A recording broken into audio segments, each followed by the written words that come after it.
Good morning, students. So, we last class on mechanical properties of solids or elasticity property I discuss korisillo. So, that I kunkita term important term likita paisilo restoring force, deforming force. Tarpisote ami measurement of restoring force ami ekhine discuss korisillo. So, aji ami discuss korim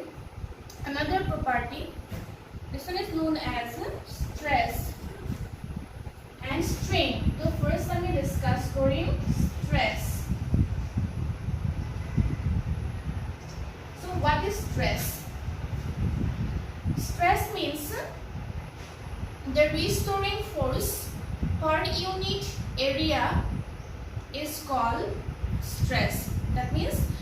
जितो आमी restoring force कथा पाइसिलु जे elasticity property to restoring force to develop হয় আৰু সেই restoring force to কে কি বুলি কোৱা হৈছে stress বুলি কোৱা হৈছে কিন্তু ইয়াত এটা কথা মন কৰিবলগীয়া কথাটো এনেকুৱা ধৰণৰ suppose আমি এটা কি কৰিলো steel wire আনিলো আৰু steel wire ডালক আমি 5 kg force দিলো আৰু 1 mm কি হৈ গল deform হ'ল ঠিক আছে that means এই wire ডালৰ restoring force কিমান হ'ব 5 kg অন্যৰ steel wire আনিলো steel wire ডালত একে deformation কৰিলো যে 1 mm কিন্তু তাত আকৌ force দিব লগা হ'ল 10 kg তাত কিমান দিব লগা হ'ল 10 kg that means restoring force is here 10 kg so এতিয়া stress means ইয়াত 5 kg নে 10 kg if restoring force is stress then 10 kg or 5 kg both are different and the material is here steel এই ক্ষেত্ৰত আমি এটা সৰু point ইয়াত add কৰিব লাগিব যেটো কাৰণে আমি স্ট্ৰেসটো বুজিব পাৰিম কিন্তু হৈছে যে আমি চাব লাগিব যে যদি হে ষ্টিল ওয়্যাৰডালত 10 কেজি দিছিলে ইডালত 5 কেজি দিছিলে দুইডালৰ মাজত ডিফাৰেন্স আছে এডাল যদি এডাল শকত আৰু এডাল অকমান পাতল পাতলডালত 5 কেজি দিলে তো 10 কেজি দিবলগীয়া হ'ল কেলে হ'ল কাৰণ হেডাল হে পাতলডালতকে কি হৈছে অলপ বেছি শকত হৈছে তাৰ কাৰণে আমাৰ জোৰটো বেছি দিব লগা হ'ল তো এতিয়া আমি তাৰ কাৰণে কি কৰিব লাগে যে ওয়্যাৰডালত কপাৰে হক বা ষ্টিলে হক বা ব্ৰাছে হক তো ওই ওয়্যাৰডালৰ ইউনিট এৰিয়াটো আমি লব লাগিব যে ইউনিট এৰিয়াত কিমান ফোর্স আহিছে that means suppose area A force developed F then unit area is equal to how much F by A similarly suppose area A1 then force is F1 so unit area how much F1 divided by A1 so this force restoring force this one is known as stress but restoring force per unit area restoring force developed per unit area is equal to stress so definition is restoring force developed restoring force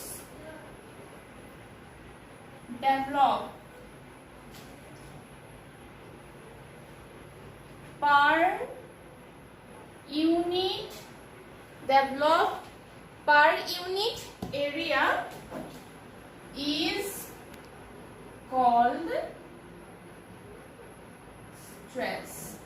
called stress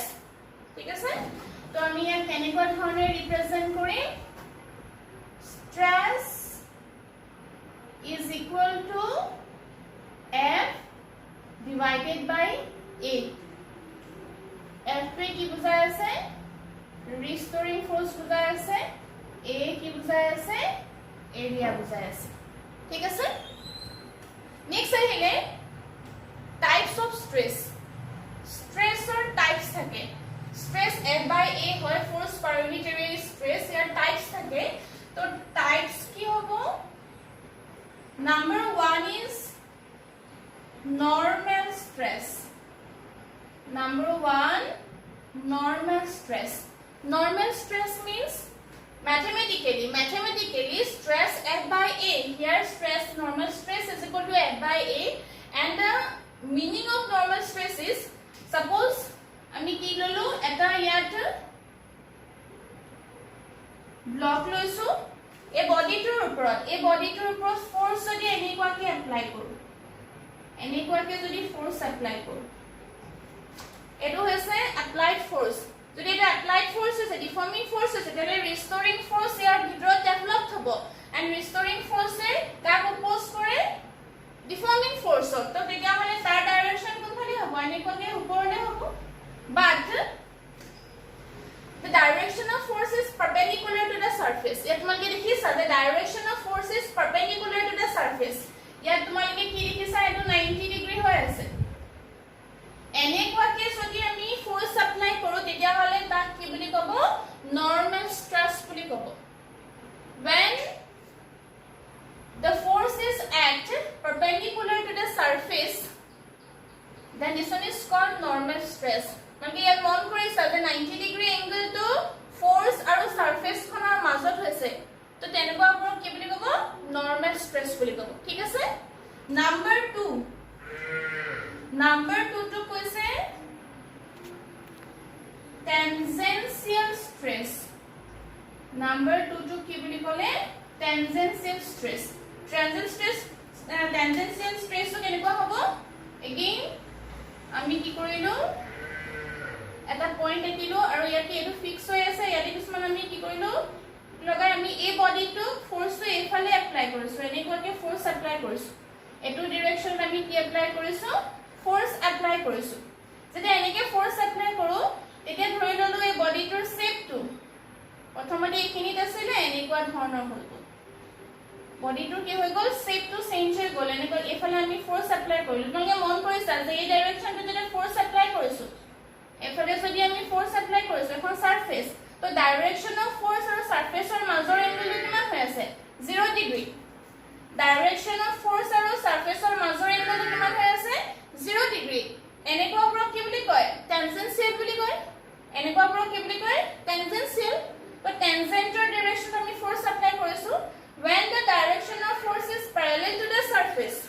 that means 0 degree then this one is called tangential stress ঠিক আছে এতিয়া আৰু এটা কথা মন কৰিব লগিয়া এই যে নৰমাল স্ট্ৰেস আছে এই যে নৰমাল স্ট্ৰেস আছে এই নৰমাল স্ট্ৰেসটো আকৌ দুটা ক্যাটেগৰি কি কৰি গলে ডিভাইড কৰি পেলালে আৰু সেই ক্যাটেগৰিটো পাৰপেন্ডিকুলাৰ ডাইৰেকশনৰ ওপৰত বেস কৰি ডিভাইড কৰিছিলে কিন্তু এটা চালে যে তাৰে এটা হৈ গল টেনসাইল এটা কি বুলি কলে টেনসাইল স্ট্রেস টেনসাইল স্ট্রেস তো কি হ'ব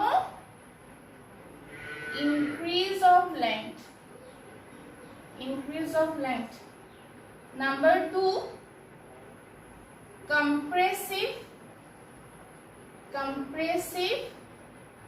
stress eto hobo decrease of length এটা টেনসাইল স্ট্রেস কিকে কৈছোৱা লাস্ট ক্লাসতে ফিগাৰ ড্ৰ কৰিছিলো যে আমি এটা স্ট্ৰিং লৈছিলো স্ট্ৰিং ডালত যেতিয়া আমি ফোৰ্স এপ্লাই কৰিছিলো তো এনেকুৱাকে স্ট্ৰিং এটা আছিলে এই স্ট্ৰিং ডালত আমি এনেকে লোড দিছিলো ফোৰ্স এপ্লাই কৰিছিলো তো তেতিয়া আমি ফোৰ্সটো এনেকুৱাকে অ্যাক্ট কৰিছিলো আৰু ৰিস্টোৰিং ফোৰ্স এনেকে ওপৰলে গৈ আছে ইয়াত তোমালোকে দেখিছা direction of force is here perpendicular that means stress is here normal stress but in case of stress ইয়াৰ ক্ষেত্ৰত কি হয় the length of the wire is here increase molecule বোৰৰ মাজৰ distance কি হৈ গৈছে increase হৈছে তো length টো বাঢ়িছে and force applied here perpendicular তো তেতিয়া হলে 90 ডিগ্ৰী হৈছে সোৱা কিন্তু ইয়াত এই 90 ডিগ্ৰী টোত এনেকুৱা স্ট্রেস টোত কি কৈছে length টো increase হৈছে তো increase of length যদি হয়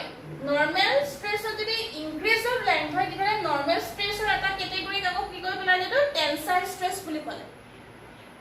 ঠিক একে ধৰণে যদি আমি স্পঞ্জৰ টুকুৰা এটা লৈছো এনেকুৱাকে যদি আমি কি কৰিলো স্পঞ্জৰ টুকুৰা এটা লৈছো আৰু স্পঞ্জৰ টুকুৰাটোৰ ওপৰত আমি ফোৰ্স দিছো ইয়াত তোমালোকে কি দেখিবা যে কম্প্ৰেস হয় মলিকুলস বোৰৰ মাজৰ ডিসটেন্সটো কি হৈছে কমি আহে দ্যাট মিন্স লেংথটো কি হৈছে ডিক্রিজ হৈছে তো ইয়াতো তো নরমালি অ্যাক্ট কৰিছে স্ট্ৰেস ইজ নৰমাল ইয়াতো কি কৰিছে নৰমালি অ্যাক্ট কৰিছে কিন্তু ইয়াত লেন্থটো কি হৈছে ডিক্ৰিজ হৈছে আৰু ইয়াত লেন্থটো কি হৈছে ইনক্ৰিজ হৈছে তাৰ ওপৰত বেস কৰি পেলাই নৰ্মাল স্ট্ৰেছটো আকৌ দুটা ক্যাটাগৰীত ডিভাইড কৰি দিলে one is called tensile and another one is compressive ঠিক আছে তো stress means কি বুজিলো restoring force developed per unit area is called stress and denoted by F by A এতিয়া সাবা তোমালোকে যেটো আমি পালো স্ট্ৰেছৰ কথা পালো তো তেতিয়া হলে ইয়াৰ এটা ইউনিটৰ কথা আহি পৰিলে যে ইয়াৰ ইউনিট কি হ'ব স্ট্ৰেছৰ ইউনিট কি হ'ব তো স্ট্ৰেছৰ ইউনিট কি হ'ব ইউনিট ফোৰ্স আছে ফোৰ্সৰ তোমালোকে ইউনিট কিমান জানা newton divided by area so per metre square newton per metre square এতিয়া তোমালোকে মন কৰিছা যে stress is equal to F by A প্ৰেসাৰো F by A হয় তো প্ৰেসাৰৰ ক্ষেত্ৰত ইউনিটটো আমি নিউটন পাৰ মিটাৰ স্কয়াৰক আমি কি বুলি ডিনোট কৰো পাস্কেল বুলি লিখো তো তোমালোকে স্ট্ৰেছৰ ইউনিটটো নিউটন পাৰ মিটাৰ স্কয়াৰ বুলি ক'লেও শুদ্ধ হ'ব এন্ড পাস্কেল বুলি ক'লেও কি হ'ব শুদ্ধ হ'ব ঠিক আছে নেক্সট আহিলে ইয়াৰ ডাইমেনশন কি হ'ব তো ডাইমেনশন কিমান হ'ব ফোৰ্সৰ dimension m l t to the power -2 আৰু এৰিয়াৰ ডাইমেনশন কিমান l স্কয়াৰ সো আমি কিমান পাম m l ইনভাৰ্স t to the power -2 এটো হৈ গল ইয়াৰ কি ডাইমেনশন ঠিক আছে তো ইউনিট আহিলে ডাইমেনশন আহিলে এটা নেক্সট আহিলে স্ট্রেস কি কোয়ান্টিটি হয় মানে কোয়ান্টিটি দুই ধৰণৰ পাইছা one is called vector quantity and another one is called scalar quantity ঠিক আছে তো ভেক্টৰ কি ক'ব যেতিয়া কোয়ান্টিটিটোৰ কি থাকিব ম্যাগনিটিউড এন্ড ডাইৰেকশন ম্যাগনিটিউড আৰু ডাইৰেকশন এটা দুইটাই থাকিব হেতু কি বুলি ক'ব ভেক্টৰ কোয়ান্টিটি আৰু যাৰ অকল ম্যাগনিটিউড থাকে ডাইৰেকশন নাথাকে হেতু কি বুলি ক'ব স্কেলাৰ কোয়ান্টিটি তে স্ট্ৰেছৰ ম্যাগনিটিউডটো আছে আমি গম পালো স্ট্ৰেছৰ ডাইৰেকশন আছে নে নাই স্ট্ৰেছৰ ডাইৰেকশন আছে নে নাই স্ট্ৰেছৰ ডাইৰেকশন আছে বুলি কোৱা হয় কিন্তু ইয়াত এটা কথা মন কৰিবলগীয়া ডাইৰেকশন যে আছে ডাইৰেকশনটো কেনেকুৱা ধৰণৰ হ'ব পাৰে প্ৰেছাৰৰ ক্ষেত্ৰতে চোৱা কাৰণ স্ট্ৰেছ আৰু প্ৰেছাৰ দুটা নিউমাৰিকেলি আমি চাইছো যে F by A হয় তো প্ৰেছাৰৰ ক্ষেত্ৰতে চোৱা যেতিয়া আমি এটা বেলুন ফুলাবলৈ বিচাৰো তো এতিয়া আমি তাত প্ৰেছাৰ দিও তোমালোকে মন কৰা যে গ্যাস মলিকিউলছ পুৰে যেটো প্ৰেছাৰ এক্সাৰ্ট কৰে তো প্ৰেছাৰৰ ডাইৰেকশনটো এটা ডাইৰেকশনত না যায় সাৰফেসখন এনেকুৱা ধৰণে ফুলি যায় এনেকুৱা ধৰণে সাৰ্কুলাৰ ফৰ্মলৈ গুছি যায় এনেকুৱাকে ফুলি যায় দ্যাট মিন্স তাৰ যেটো ডাইৰেকশন প্ৰেছাৰ ডাইৰেকশন অকল এটা ডাইৰেকশনতে তাত যোৱা নাই কি কৈছে হি চাৰিওফালে গৈছে তো হেকাৰণে বেলুনটো এনেকৈ ফুলি আহিছে তো ফোৰ্সটোৱে ভিতৰত ফোৰ্সটোৱে অকল এটা ডাইৰেকশনতে তাত দিয়া নাই এটাকে বেছি ডাইৰেকশনত কি কৰিছে ফোৰ্সটো দিছে তো তেতিয়া হলে ডাইৰেকশন আছে কিন্তু ডাইৰেকশন আমি অনলি ওয়ান ডাইৰেকশন বুলি ক'ব নোৱাৰো মোৰ দেন ওয়ান ডাইৰেকশন এটাতকে বেছি থাকে তো ফিজিক্সত ভেক্টৰ আৰু স্কেলাৰ কোয়ান্টিটিটো আছে তাৰ উপৰিও আৰু এটা কোয়ান্টিটি ইয়াত ডেনোট কৰিলে যাৰ নাম দিলে কি টেনসৰ কোয়ান্টিটি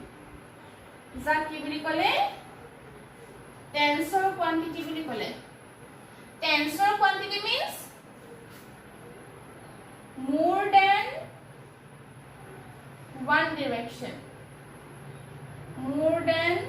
one direction তাৰমানে এফালেও হ'ব এফালেও হ'ব এফালেও হ'ব এফালেও হ'ব টোটালি ওয়াৰডালৰ ক্ষেত্ৰত ওয়াৰডাল যেতিয়া আমি এনেকে এক্সটেন্ড কৰো টানি দিও স্ট্ৰেছ তাত ডেভেলপ হৈছে স্ট্ৰেছ আছে এনেকে যে টানি দিয়াৰ লগে লগে তোমালোকে জানা যে দীঘল হোৱাৰ লগে লগে ক্ষীণ হৈ আহে এনেকে দিলো এনেকে দিয়াৰ লগে লগে আমাৰ মানে সাক্ষা হৈ আহিব নহয় টোটালি চোৱাচোন মলিকিউলছ পুৰে অকল এইটো ডাইৰেকশনতে এক্ট কৰিছে নে আৰু ডাইৰেকশনত এক্ট কৰিছে মলিকিউলছ পুৰে এনেকুৱা এক্ট কৰিছে এনেকুৱাকেও এক্ট কৰিছে ওপৰলৈও কৰিছে তো তেতিয়া হলে মোৰ দেন ওয়ান ডাইৰেকশন হ'ব আমি এটা ডাইৰেকশন বুলি ক'ব নোৱাৰো দ্যাটস ওয়াই এই কাৰণে কি কৈছে স্ট্ৰেছ ইজ এ টেনসৰ কোয়ান্টিটি স্ট্ৰেছক কি বুলি কোৱা হয় stress is a tensor quantity similarly প্ৰেছাৰকো কি বুলি ক'ব টেনছৰ কোৱান্টিটি বুলি কোৱা হয় ঠিক আছে তো আমি স্ট্ৰেছৰ কথা এখিনি গম পালো তো এটো হৈছে ফাৰ্স্ট প্ৰপাৰ্টি নেক্সট আমি ইয়াৰ আনাদাৰ এটা টাৰ্ম আছে স্ট্ৰেছৰ লগত relate this one is called strain ঠিক আছে তো নেক্সট হৈছে স্ট্ৰেইন ইয়াৰ পিছৰটোলে যাওঁ আমি যা কোৱা হৈছে strain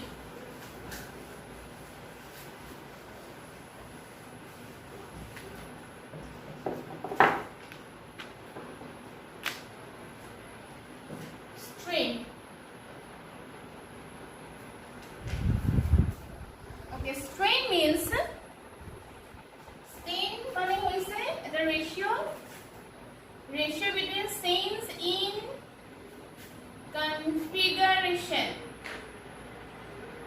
change in configuration divided by original configuration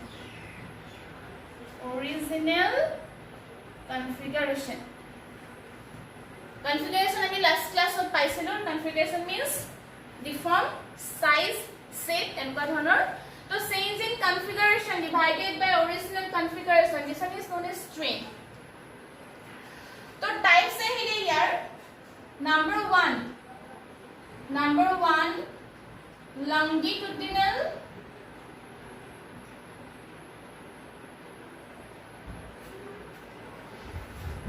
strain তো এটো কেনেকৈ ৰিপ্ৰেজেন্ট কৰা হ'ব সাপোজ এডাল ওয়্যাৰ আছে ওয়্যাৰডালৰ লেন্থ কিমান আছে L ওয়্যাৰডালৰ লেন্থ কিমান L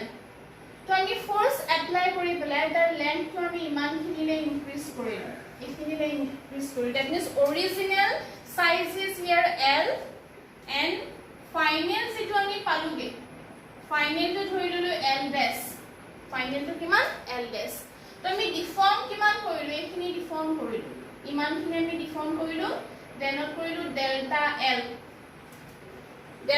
ডিফৰ্ম কৰিছো that means here delta L is equal to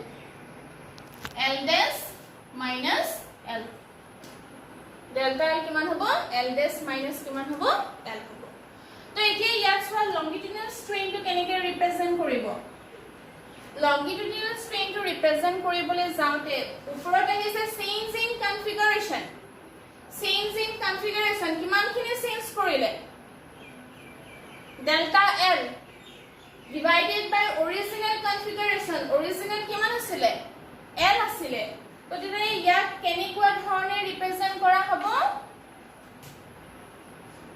delta L divided by L change in configuration delta L original configuration L so equal to কিমান হ'ব delta L by L this one is called longitudinal strain number 1 number 2 কি কোৱা হৈছে volume strain number 2 কি বুলি কোৱা হৈছে volume strain বুলি কোৱা হৈছে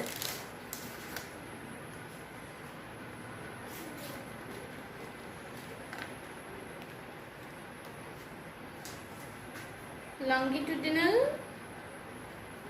okay তো ভলিউম স্ট্ৰেইন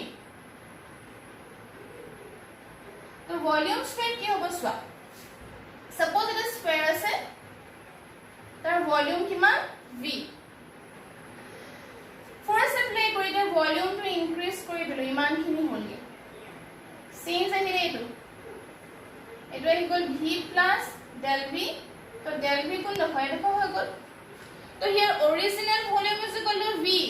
চেঞ্জ কিমান হ'ল ডেল্টা v তো তেতিয়া হলে স্ট্রেন টো কেনেকৈ ৰিপ্ৰেজেন্ট কৰিম অৰিজিনাল কনফিগাৰেশন কিমান delta v and sorry change in configuration delta v original configuration কিমান v তো volume strain is equal to how much del v by v ঠিক আছে number 2 and number 3 is shearing strain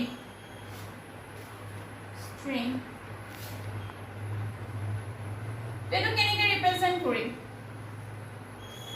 suppose এটা body আছে তো বডিটো আমি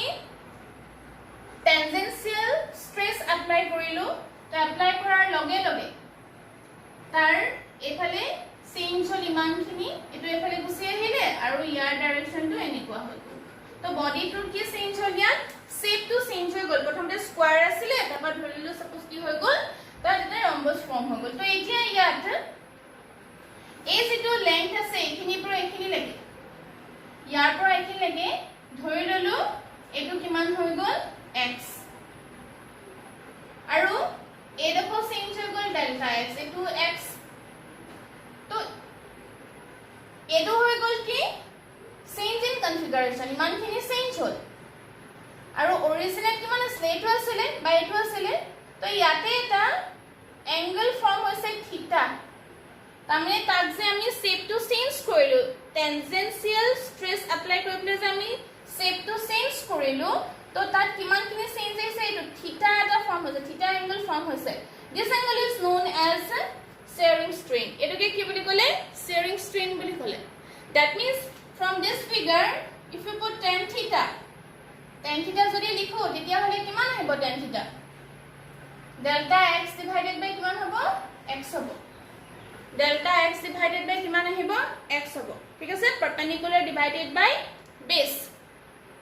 তো এটো যেটো আমি পাইছো এটো কে that means এই angle to K theta to কে কি বুলি কলে shearing strain বুলি কলে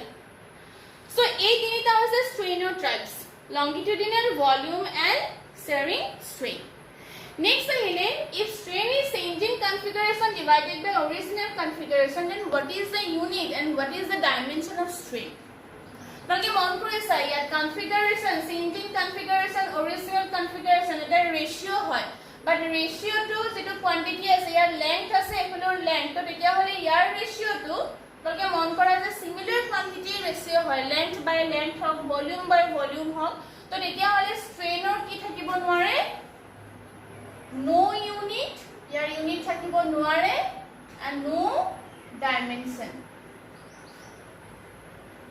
ইয়াৰ unitও নাই আৰু কি নাই dimensionও নাই তো এই দুটা হৈছে stress and strain ইয়াৰ তোমালকে প্ৰত্যেকটো টাৰ্মৰে ডেফিনিশন আৰু তাক ম্যাথমেটিক্যালি কেনেকৈ ৰিপ্ৰেজেন্ট কৰিছে এইখিনি বস্তু মনত ৰাখিব লাগিব তাৰ মানে লংগিটুডিনাল মানে এটো হয় ভলিউম মানে এটো হয় shearing মানে এটো হয় কথাখিনি তোমালকে মনত ৰাখিব লাগিব টেকনিক্যালি স্ট্ৰেস মিন অলৱেজ কিমান হ'ব f/a হ'ব তো ইয়াৰ পাছত এটা ল আহিলে লটো কোৱা হয় Hooke's law of elasticity কি বুলি কোৱা হয় Hooke's law of elasticity য'ত stress আৰু strainer এটা ৰিলেশন দেখুৱা হৈছে য'ত কি দেখুৱা হৈছে stress and strainer এটা ৰিলেশন দেখুৱা হৈছে তো আমি নেক্সট এটো ডিসকাস কৰিম এটো হৈছে Hooke's law of elasticity তো Hooke's law তে কি ক'লে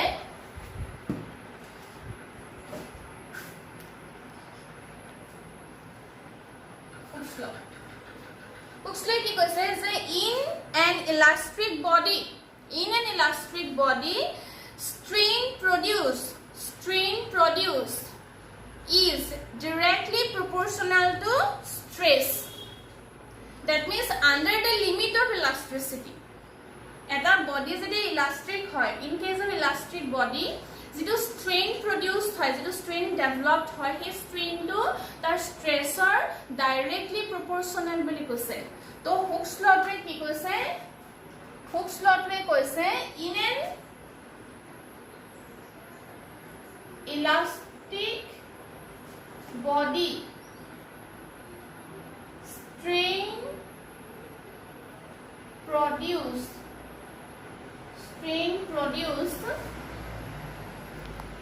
is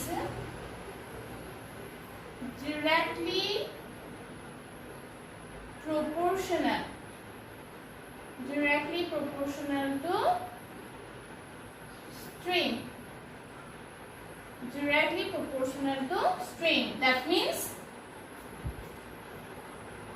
stress strain stress proportional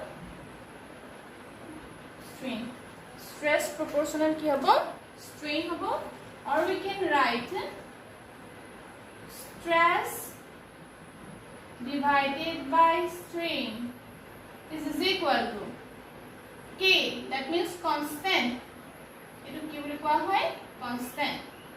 This one is known as etu constant ami paisu ei constant to koa hoy modulus of elasticity. A constant to proportional etu constant paisu ei constant to ki boli koa hoy modulus of elasticity. Modulus of elasticity বুলি কোৱা হয় এৰে এই যেটো term আছে ইয়াৰ পৰা হয় if যদি আমি চাও যে ইয়াত strain to 1 unit হয় ইয়াত যদি strain কিমান হয় strain যদি 1 unit হয় তেতিয়া হলে stress কিমান হ'ব কি হ'ব যদি strain to 1 unit হয় তেতিয়া হলে stress কিমান হ'ব 1 হ'ব তো ইয়াৰ পৰা আমি মডুলাস অফ ইলাস্টিসিটিৰ ডেফিনিশনটো দিব পাৰো যে মডুলাস অফ ইলাস্টিসিটিৰ ডেফিনিশনটো আমি কেনেকৈ লিখিব পাৰো ঠিক আছে তো তোমালকে মই কৈ দিছো এটো লিখি লোৱা মডুলাস অফ ইলাস্টিসিটিৰ ডেফিনিশন আমি কেনেকৈ দিম যে modulus of elasticity is the stress modulus of elasticity is the stress required to develop a unit strain modulus of elasticity is the stress required to develop a unit strain ঠিক আছে তো কে যেটো আহিলে যাক আমি modulus of elasticity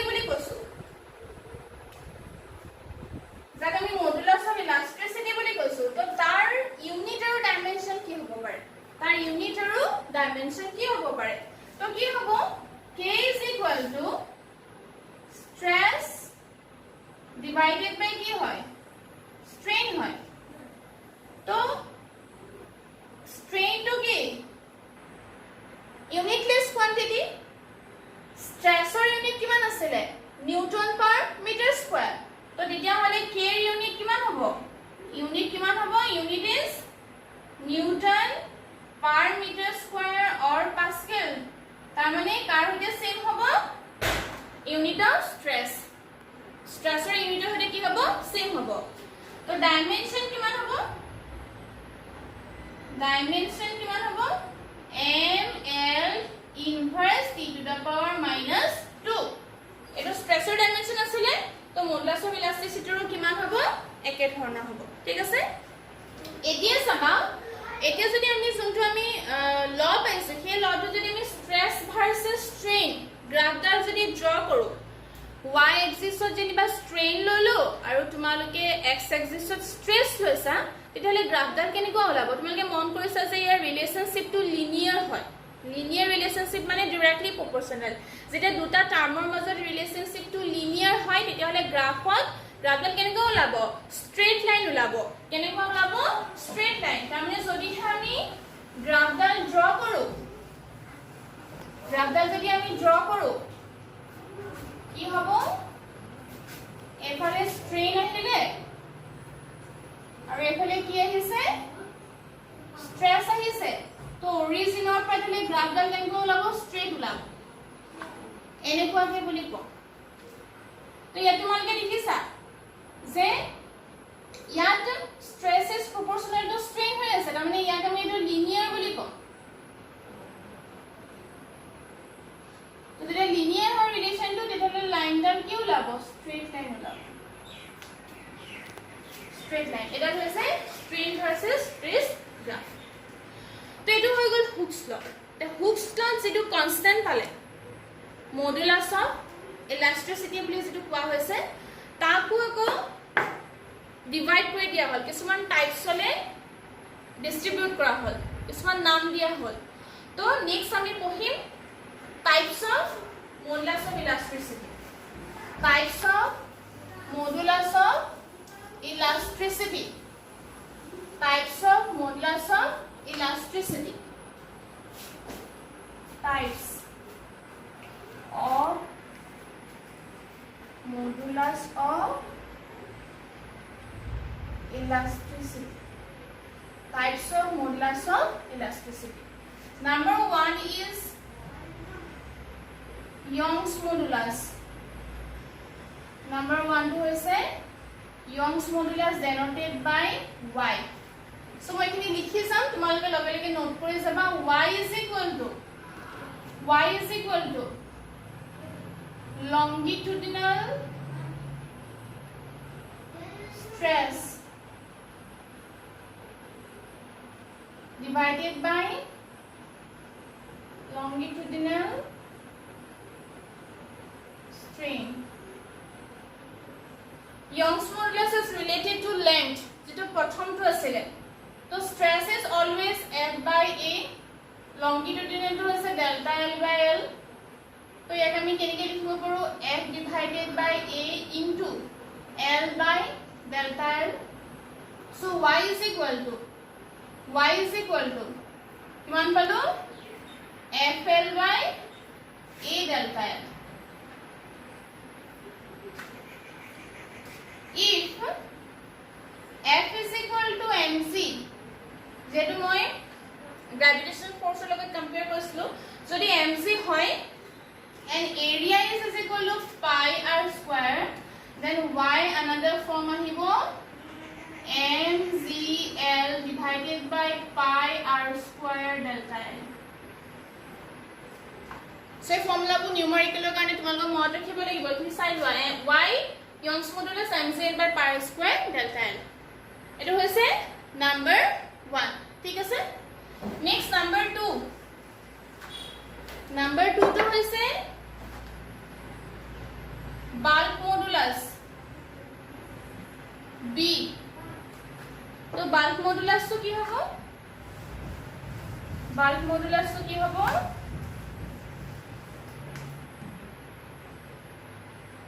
b is equal to F by A divided by কিমান হ'ব delta V by V হ'ব। related to volume F by A divided by কিমান হ'ব delta V by V। এটো হৈ গ'ল bulk modulus। ইয়াক আমি এনেকেও লিখিব পাৰো P divided by del V by V, then minus আমি মাইনাস সাইন ইউজ কৰিছো। মাইনাস সাইনটো কি বুজাইছে when pressure is increased volume is decrease, ঠিক আছে। তো এই যেটো portion হেতু কাৰণে আমি নেগেটিভ সাইন ইউজ কৰিছো, but if you put here by is equal to P, then you get P divided by delta V by V. তো এটো আহি গ'ল bulk modulus number 2। হেফৰটো হৈছে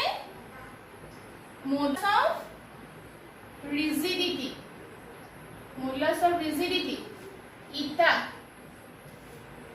তো ইয়াক কেনেকৈ ডেনোট কৰিব F by A divided by কি আছিল theta, that means tan theta। তো আমি কেনেকৈ লিখিব পাৰো F by A divided by delta x by x। এটো হৈ গ'ল modulus of elasticity। তো এই তিনটা কোৱা হয় types of modulus of elasticity। Young's modulus related to length, bulk modulus related to volume, modulus of rigidity related to shape, and second one bulk modulus যেটো পাইছা তাৰ যদি reciprocal লোৱা হয়, that means the reciprocal of bulk modulus is called compressibility। বাকি বুকখনত চাবা তাত পাবা definition কি দিবা আহি যায় reciprocal of bulk modulus, that means 1 by b is called compressibility, ঠিক আছে। তো আজি আমি stress, strain, Hooke's law and types of modulus of elasticity এখিনি বস্তু আমি পঢ়িবলৈ পালো।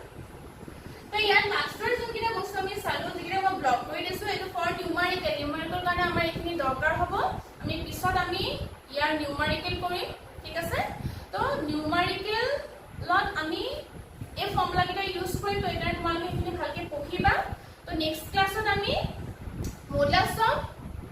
elasticity related কিছুমান আমি